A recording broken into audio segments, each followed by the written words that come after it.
వద్దు పని చేయకూడదు. నువ్వు పట్టుకుని నేను కూడా కాళ్ళు పట్టుకోవాల్సి వస్తుంది, కాళ్ళు ఇటు పట్టుకోవాల్సి వస్తుంది.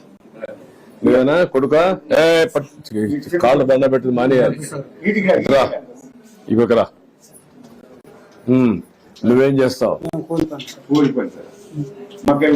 ఏం చదువుకున్నావు నువ్వు?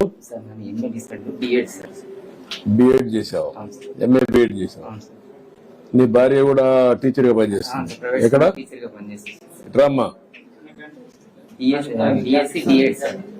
నువ్వు బిఎస్సీ బిఎడ్ చేసావా? బిఎడ్ కూర్చో. నువ్వు టీచర్ గా పనిచేస్తావు, ప్రైవేట్ స్కూల్ చేస్తావమ్మా. నీ పిల్లలు ఇద్దరా? ఎక్కడ వాళ్ళిద్దరు? రా నువ్వు పాప, ఇంకొకరు నువ్వమ్మా. ఏం చదువుతావు? ఎక్కడ నువ్వు? ఎక్కడ?